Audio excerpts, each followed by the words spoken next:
अस्सलाम वालेकुम। मेरा नाम है डॉक्टर माहम शौकत और आज का हमारा टॉपिक है पीसीओस, जिस पे हम बात करेंगे। बहुत कॉमन सुनते हैं पीसीओस पीसीओस पीसीओस के बारे में।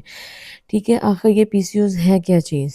सबसे पहले तो मैं आपको बताऊंगी कि पीसीओस एक पॉलीसिस्टिक ओवेरियन सिंड्रोम का नाम है। ठीक है, ये इतना कॉमन कैसे है हमारी सोसाइटी में? हर यंग गर्ल का ये इशू है। हर यंग गर्ल को हम सुनते हैं कि उन्हें पीसीओस का इशू है।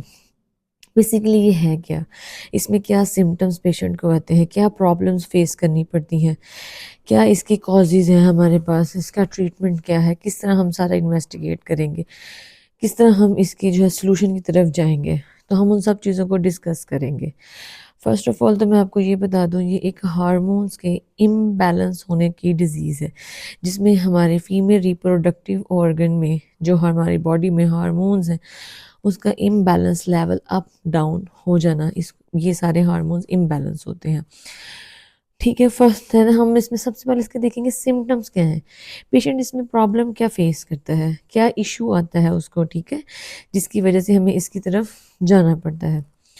तो पेशेंट का सबसे पहले जो हमारे पास है वो पीरियड्स इरेगुलर होते हैं। इसमें पीरियड्स की इरेगुलरिटी के साथ पेशेंट हमारे पास आता है। एटलीस्ट अगर आपको ईयर में 7 to 8 टाइम्स पीरियड्स आते हैं, तो ये आपकी पीरियड्स की इरेगुलरिटी की तरफ लेके जाने की बात है। एंड सेकंड, आपके फेस पर एक्नी आना शुरू हो जाती है। आपके फेस बॉडी पर हेयर्स की ग्रोथ बढ़ जाती है पहले से ज़्यादा।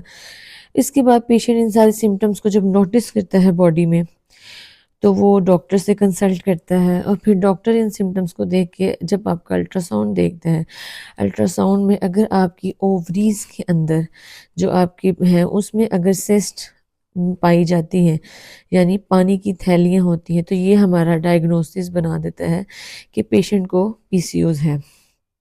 इन सारी चीज़ों पे हम जो है इसका डायग्नोसिस बनाते हैं। अब पेशेंट को पीसीओस हो गया है, उसकी क्या कॉजेज़ है?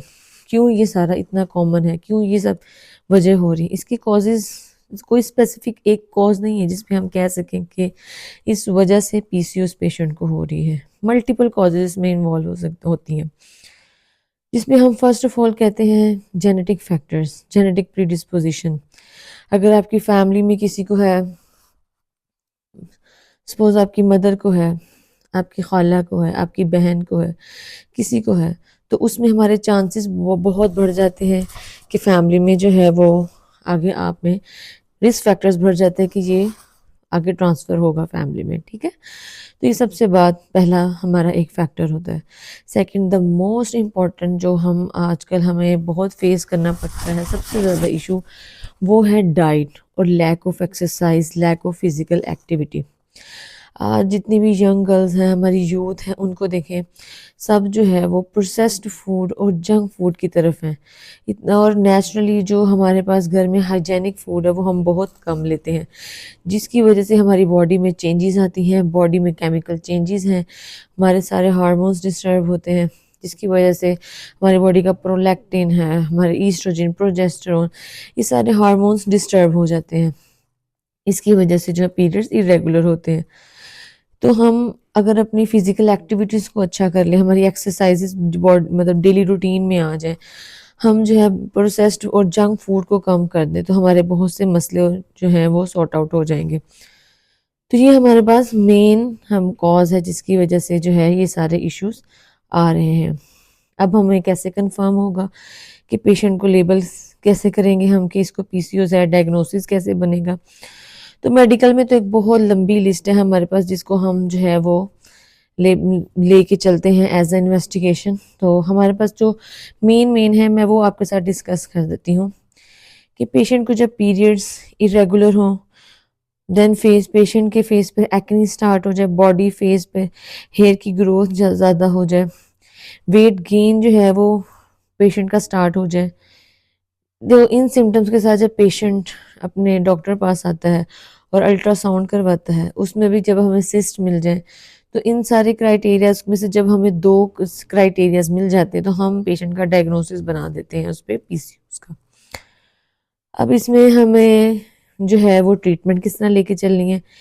अब इसकी ट्रीटमेंट भी ऐसी है कि पेशेंट टू पेशेंट वेरी करती है, क्योंकि किसी का पेशेंट का एक्ने का इशू है, किसी का पीरियड्स का इशू है, किसी का हमारे पास बेबी कंसीव करने का इशू है। तो हम सबसे पहले देखते हैं कि पेशेंट यंग है, अनमैरिड है, उसकी पीरियड्स की इरेगुलरिटी का इशू है, तो हम उसको डिफरेंट वे में ट्रीट करते हैं अपने क्लिनिक पे। उसको ओरल कॉन्ट्रासेप्टिव पिल की तरफ लेके जाते हैं, जिसका हमारा 3 to 6 मंथ्स का जो होता है वो कोर्स होता है। अब सेकंड, हमारे पास मैरिड गर्ल्स आई हैं कोई, ठीक है, जिसको ने अब बेबी कंसीव करना है, उसे बेबी कंसीव करने में इशू हो रहा है, तो उस पेशेंट को हम डिफरेंट वे में ट्रीट करते हैं। उसको हम क्लोमिफेन जो है या लिट्रोक्लोमिड या लिट्रोजीन की तरफ, लिट्रोजोल की तरफ लेके चलते हैं। उसका ट्रीटमेंट डिफरेंट होता है। अब कुछ पेशेंट हमारे पास इस कंप्लेंट से आते हैं एक्ने से, उनका ट्रीटमेंट स्किन से रिलेटेड है, तो हम उन्हें लेजर्स की तरफ लेके चलते हैं। ये जिनके फेस पे बहुत से बाल हैं, हम उन सब चीज़ों को डिफरेंट वे में लेके चलते हैं। अब जिसका वेट गेन का इशू है, उसको हम मेटफॉर्मिन पे और डिफरेंट एक्सरसाइजेज और डाइट प्लान चेंज करने पे बताते हैं। तो ये सारे पेशेंट का ट्रीटमेंट वेरी करता है पेशेंट टू पेशेंट। अब हमने इन सब चीज़ों के बारे में आपको बताया है, पीसीओएस का एक ओवरव्यू आपको दिया है। नेक्स्ट वीडियोस में इंशाल्लाह हम जो है हर इसकी पीसीओएस की सीरीज़ में एक प्रॉपर आपको हर एक सेपरेट सेपरेट इसके जो है वो कॉजेज़, ट्रीटमेंट के बारे में, सिम्टम्स के बारे में डिटेल में बताएंगे। क्या डाइट लेनी चाहिए, क्या डाइट नहीं लेनी, किससे अवॉइड करना है, ठीक है, ये और इसकी रिकवरी के कितने चांसेस हैं, ये सारी चीज़ें हम स्टेप बाय स्टेप डिटेल से जो है ना वो डिस्कस करेंगे। अभी तक के लिए थैंक यू सो मच मेरी वीडियो देखने के लिए। आपको कोई भी इशू हो, आप मुझे कमेंट सेक्शन में ज़रूर कमेंट कीजिए। I will try my best कि मैं आपको जो है वो सब का इसका ना रिप्लाई कर सकूँ। ठीक है, थैंक यू सो मच।